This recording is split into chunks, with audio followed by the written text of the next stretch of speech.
अस्सलामुअलैकुम, this is me Amna. Welcome to another episode of Sehat aur Zindagi. आज का हमारा टॉपिक ऑफ डिस्कशन है हाइपरटेंशन, जिस पे बात करने के लिए हमारे साथ मौजूद हैं डॉक्टर अख्तर अली बंदेशा। अस्सलाम वालेकुम सर, खुशामदीद सर, कैसे हैं आप? सर थोड़ा सा अपनी स्पेशलिटी के बारे में बताइएगा, अपनी क्वालिफ़िकेशन के बारे में अपना एक्सपीरियंस हमारे साथ शेयर कीजिएगा। जी, मेरा नाम डॉक्टर अख्तर अली बंदेशा है और मैं प्रोफेसर कार्डियोलॉजी हूँ। और मेरा कार्डियोलॉजी का जो टोटल एक्सपीरियंस है वो तकरीबन 25-26 साल है। ठीक है। और एज ए कंसल्टेंट मैं 2007 से काम कर रहा हूँ। और कार्डियोलॉजी की जितनी जो डिजीज़ हैं उनके बारे में बात करना, उनका मैनेजमेंट करना, और इसके अलावा जो बीमारियाँ जिनके इलाज के लिए एंजियोग्राफी वगैरह और कार्डियक कैथेटराइजेशन वगैरह और बाकी प्रोसीजर्स होते हैं वो सारे के सारे करना। और मैं प्रोफेसर भी हूँ और मेरे स्टूडेंट्स भी बहुत 27-28 स्टूडेंट्स मेरे जो है वो कार्डियोलॉजिस्ट बन चुके हैं। सो ये एजुकेशन जो है उनकी पोस्ट ग्रेजुएशन जो करते हैं कार्डियोलॉजी में, ये भी मेरी फील्ड है। और अंडर ग्रेड्स को भी मैं पढ़ाता हूँ, लेकिन वो काम होता है ज़्यादा हम जो कार्डियोलॉजिस्ट बन रहे होते हैं, स्पेशलिटी कर रहे होते हैं लोग, FCPS कर रहे हैं या MD प्रोग्राम में हैं, जो 5 साल के प्रोग्राम्स हैं उनको पढ़ाना सारा, तो ये रिसर्च करना। इसके अलावा जो है जो हार्ट डिजीज़ से बचाव के लिए जो मुख्तलिफ़ तरह के प्रोग्राम, कॉन्फ्रेंसेस और सारी सेमिनार्स और प्रिवेंटिव हार्ट के ऊपर काम करना पाकिस्तान कार्डियक सोसाइटी के साथ और इंटरनेशनल सोसाइटी के साथ मिलके, तो ये सारे मेरी पोर्टफोलियो में है। सही हो गया। अच्छा सर, जैसे आपको पता है आज हम बात करेंगे हाइपरटेंशन के ऊपर, तो बताइएगा कि हमारी ऑडियंस को भी बताएं कि हाइपरटेंशन क्या होता है। हाइपरटेंशन जिसको उर्दू में बुलंद फुशार खून कहते हैं, या ब्लड प्रेशर बढ़ जाने को कहते हैं। सही। बेसिकली हमारी जो बॉडी के अंदर जो ब्लड सर्कुलेट करता है वह क्लोज सर्किट सिस्टम है। ये आर्टरीज के अंदर ब्लड सर्कुलेट करता है टिश्यूज़ को और सारे ऑर्गन्स को ऑक्सीजन और न्यूट्रिएंट्स ले जाने के लिए। तो वो ब्लड प्रेशर जो है उसकी एक नॉर्मल रेंज होती है 120 130 या उससे कम 100, और इस तरह से सिस्टोलिक और 70 80 90 डायस्टोलिक या नीचे वाला ब्लड प्रेशर। तो ये जो ब्लड प्रेशर है अगर बढ़ जाए इससे 140 150 160 170 200 300 तक हो सकता है ब्लड प्रेशर हमारा जो सिस्टोलिक है।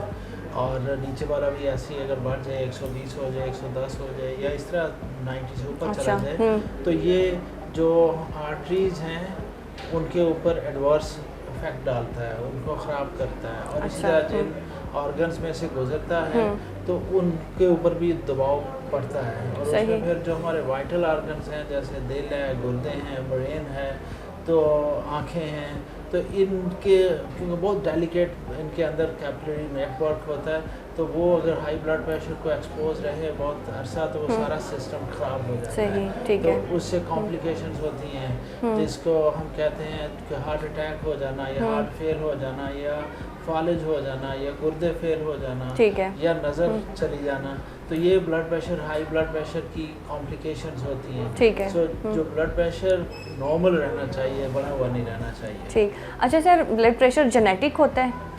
जेनेटिक प्रीडिस्पोजिशन इस तरह से होती है कि अगर फैमिली में ब्लड प्रेशर ज़्यादा है तो आगे ब्लड प्रेशर होने के चांसेस बढ़ जाते हैं। ठीक है। लेकिन इसके बावजूद भी जो है जो हमारी उम्र बढ़ती है तो ब्लड प्रेशर बढ़ने के चांसेस बढ़ जाते हैं। 25 साल की उम्र से कम लोगों में ब्लड प्रेशर बहुत कम होता है। ठीक है। लेकिन 45-50 साल की उम्र में जब हम पहुंचते हैं तो जितनी हमारी पॉपुलेशन है वो आधे लोगों को ब्लड प्रेशर हो जाता है। ठीक है।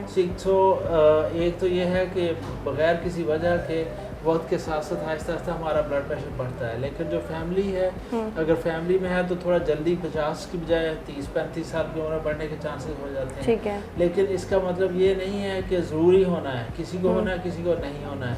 तो दूसरा ये है कि जो हमारी एपिजेनेटिक्स हैं, हम अपने जीन्स को चेंज भी करते हैं। जो एनवायरमेंटल फैक्टर्स अच्छी आते हैं डाल के, तो जीन्स भी चेंज हो सकते हैं। अपने बच्चों को भी आप अच्छे जीन्स ट्रांसमिट कर सकते हैं। तो ज़रूरी नहीं कि जिसको आज जिनके वालिद साहब को या वालदा को ब्लड प्रेशर है तो उनको भी ज़रूर हो या उनके बच्चों को भी ज़रूर हो।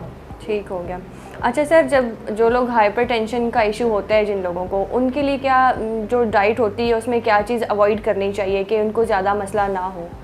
ये इसको हम लाइफस्टाइल मॉडिफिकेशंस कहते हैं। ठीक है। और उसमें 3-4 चीज़ें आ जाती हैं। एक, खाने में नमक कम इस्तेमाल करना चाहिए। ठीक है। एडिड साल्ट हम ये कहते हैं कि एडिड साल्ट नहीं होना चाहिए छिड़क के जो खाते जी हैं। जी। लेकिन हल्का नमक इस्तेमाल कर सकते हैं, सही। उसमें हर्ज नहीं है।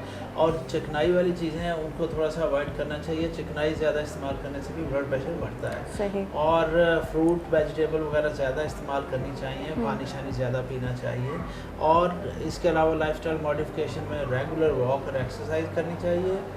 और अपना वज़न जो है उसको ठीक रखना चाहिए। सही। तो सर क्या वेट होना चाहिए जो आप सजेस्ट करते हैं कि इस रेंज में होना चाहिए? वज़न जो है वो मुख्तलिफ तरह के फार्मूले इस्तेमाल होते रहे हैं और हो रहे हैं, लेकिन जो सबसे ज़्यादा जो कॉमनली जो यूज़ किया जाता है वो BMI है। ठीक है। वो एक फार्मूले से हम अपना BMI कैलकुलेट करते हैं, जिसका फार्मूला होता है weight in kg divided by height in metre square. ठीक है। ठीक है। तो वो 18 और 24 के दरमियान जो है वो नॉर्मल BMI होता है। सही।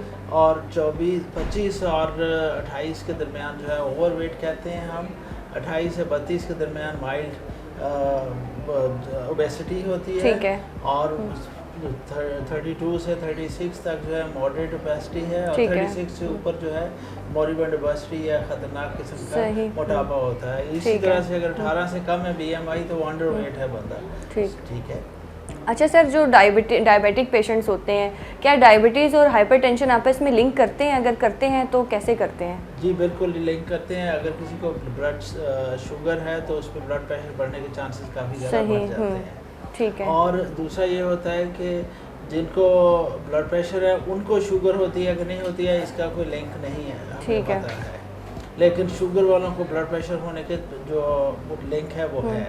और जिस तरह मैंने कहा कि ब्लड प्रेशर जिनका ज़्यादा रहे, मुसलसल बढ़ा हुआ रहे, तो उसमें कॉम्प्लिकेशन हार्ट की और ब्रेन की और आँखों की और गुर्दों की होने के चांसेस बढ़ जाते हैं। तो ठीक ये है। क्योंकि ये एक रिस्क फैक्टर है फॉर ऑल दीज। सही। इसी तरह से जो दूसरे रिस्क फैक्टर्स हैं उसमें शुगर बहुत इंपॉर्टेंट रिस्क फैक्टर है। जिसमें शुगर है उनमें भी हार्ट अटैक, स्ट्रोक, गुर्दे ख़राब होना और इन सारी चीज़ों को वो बढ़ जाता है। ठीक है। इसी तरह कोलेस्ट्रॉल है, इसी तरह से सिगरेट स्मोकिंग है, इसी तरह से एक्सरसाइज ना करना है, वज़न ज़्यादा होना है। सो ये जितने एक बंदे में जितनी ये चीज़ें बढ़ती जाएंगी जी जी।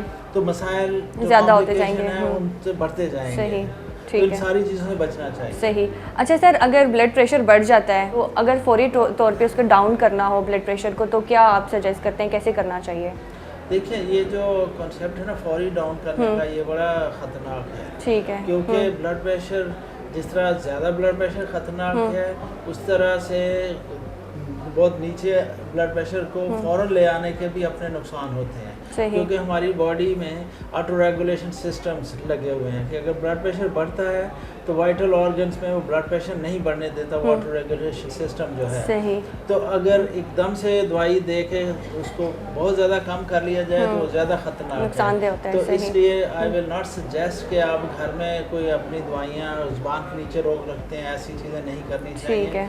बेहतर है कि अस्पताल में पहुँच के तो इसको प्रॉपर तरीके से इसका इलाज किया जाए। इसमें सही। टेंशन लेने की बात सिर्फ ये होती है कि ब्लड प्रेशर 90% केसेस में मैं ये कहूँगा उसको आराम से ठीक करने की ज़रूरत है over period of days and weeks. ठीक है। ये नहीं होता कि आधे घंटे में आप ब्लड प्रेशर को ठीक करना वो कोई इमरजेंसी है, ऐसी चीज़ नहीं होती है। ठीक है। और सर यही क्या प्रेगनेंसी के अंदर भी अप्लाई होती है यही पॉलिसी कि आप उसको फौरी तौर पे डाउन नहीं कर सकते, या प्रेगनेंसी में कुछ सिचुएशंस डिफरेंट होती हैं? प्रेगनेंसी में सिचुएशन इस तरह से डिफरेंट है कि प्रेगनेंसी में जो प्रेगनेंसी इंड्यूस्ड हाइपरटेंशन है उसका मैकेनिज्म डिफरेंट है। सही। उसको कंट्रोल करना वैसे काफ़ी मुश्किल होता है। अच्छा। तो वो उसको दवाइयाँ उसके लिए दवाइयाँ भी ख़ास किस्म की होती हैं, क्योंकि ऐसी दवाइयाँ नहीं देनी जो आगे बच्चे में माँ के पेट में उसको नुकसान दे सके।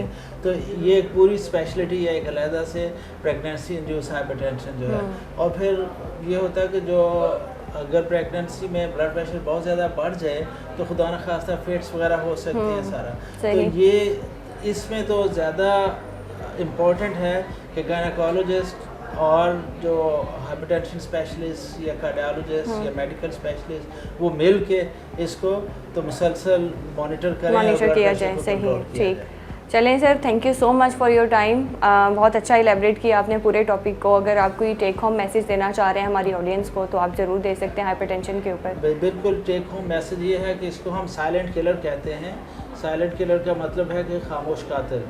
इसका ज़रूरी नहीं है कि लोगों को पता चले कि हमें ब्लड प्रेशर है तो वो चेक नहीं करवाते। तो बेहतर ये है कि जिनकी भी उम्र 40-45 साल से ऊपर है तो रेगुलर ब्लड प्रेशर को चेक करवाएं। साल में 1-2 बार ज़रूर चेक करवाएं, स्पेशली अगर उनके नॉर्मल है। और अगर ब्लड प्रेशर ज़्यादा है तो उसकी दवाइयाँ खाने में ना हिचकिचाएँ, क्योंकि ब्लड प्रेशर ज़्यादा रहने के नुकसान ज़्यादा है।